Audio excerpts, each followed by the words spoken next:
Hi and welcome to Rainey Dewey's Art Spot. This video is the last part of the chicken painting series, at least this one. In the beginning, of course, I gave you a snapshot of where we came from, and now we're picking up where we've got a lot of the initial washes in and a few of the details. I noticed once I got into this that the shape of the comb was not consistent and the arch of the beak needed to change, so I did a little lifting with a scrubbing brush and dabbing, and I actually took my pencil and gave myself a little bit better of a guide. Now, all that could have been avoided if I had taken a little more time with my initial sketch. That's just a consistent problem with me. I'm like rushing through it. And because this is a chicken, you know, it's not a masterpiece, but I'm still always cognizant of my placement of my dark values and light values. And as I mentioned in my previous video, I have that black chicken in the right corner, and so I want you to be able to look through with some balance in the painting, and so I'm balancing out that dark corner with the shadows on the center chicken. That's Queen Victoria, for those of you who met her before. And so I'm trying to make those dark shadows balance that black corner.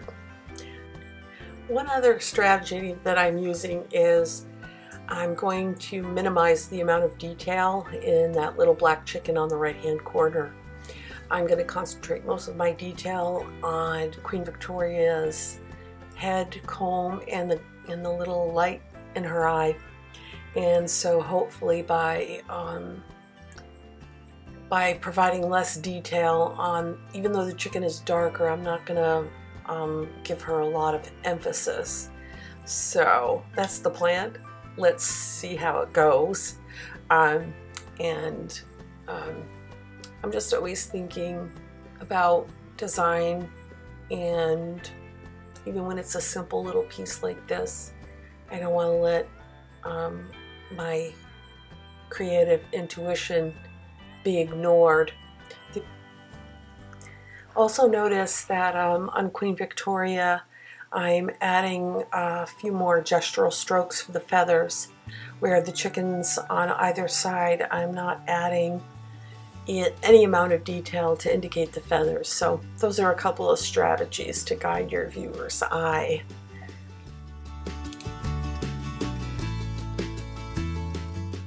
That previous snap was the details of the beak and the corrected comb. I have trouble doing some of those things on camera. When you're videotaping, you limit how much you can move your paper, and I find that a little bit constraining. So I did the details of the corrected beak and comb off camera, and that quick snapshot was the detail. From a distance it looks well, but when you get close up, it's like, what did she do? And that's the way a lot of paintings look. There's this magic distance when you step away and you look back and you say, wow, that's pretty cool. And the thing about that kind of thing is that you do it without realizing it. I remember going to an art show some years ago out in Cooperstown. There was this woman who had giant canvases, and they were rocks running over a creek bed, and if you got really close, it was just all these shapes and colors, and when you stepped back, the thing came together with such magic. And so you'll discover that happens to your own work once you get going in it, and you'll do it without realizing what's happening. So I encourage you to continue the journey.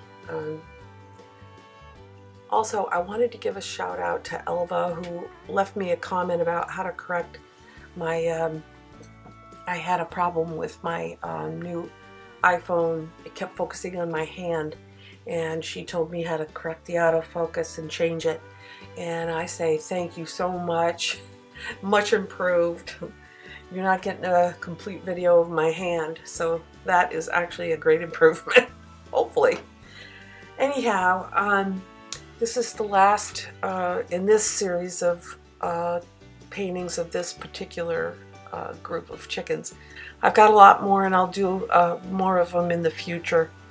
But being able to download a lot of my old photo reference has unlocked this, you know, just a huge variety of things to paint. I've really enjoyed going through these old photos of my chickens. They were really a lot of fun, and while I said it in the beginning of this series that they were sweet, I have to say that the chickens were sweet to me, but when they talk about a pecking order in the chicken world, that can be a brutal thing.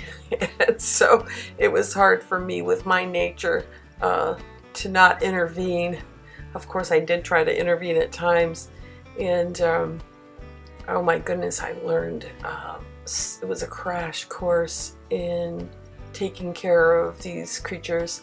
I'd never had chickens before, and so you know, there was a lot to learn. I had this one little chicken, her name, well, I named her Fancy Pants because you know how all these chickens, they have these little fluffy bottoms. Well, that chicken was on the bottom of the pecking order, and my heart just broke for her. And one day the other chickens actually attacked her and destroyed her comb, and so she had blood up there. And the one thing I did learn is that if chickens see blood, they attack. So I had to go to Tractor Supply and get this stuff. I think it was called Blu-Kote. So I kept her poor little comb, you know, all doctored up with blue to keep people from attacking her. She was, oh, that was so hard. That's so hard. It's sort of a little lesson in life, really. I mean, we can try to stand up for the underdog, and I always try to, but life can be brutal in the coop and in life. And I think that we're here to help each other.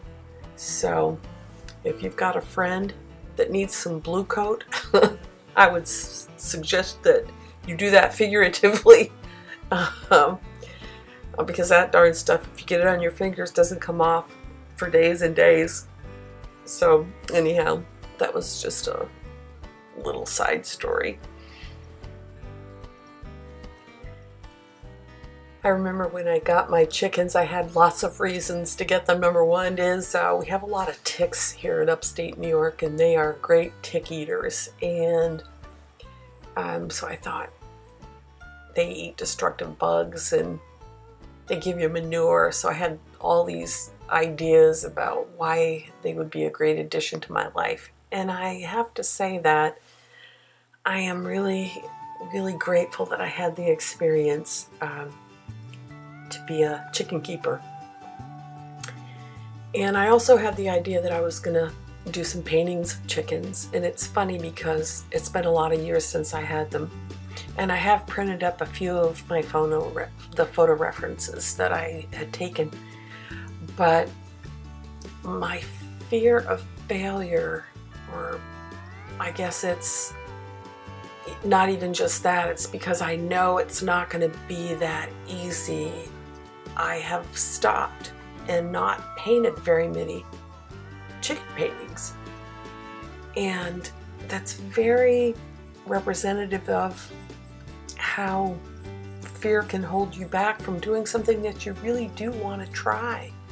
So I guess as I wind up this chicken painting series, and as I wind up this painting, I want to encourage you to try things that will be hard. I'm talking to myself here too. Stop saying no to things that are challenging and say yes. I learned a lot from doing this little painting that I will take to the next one. And will I start again in fear? Probably. But I think as we gain confidence and experience,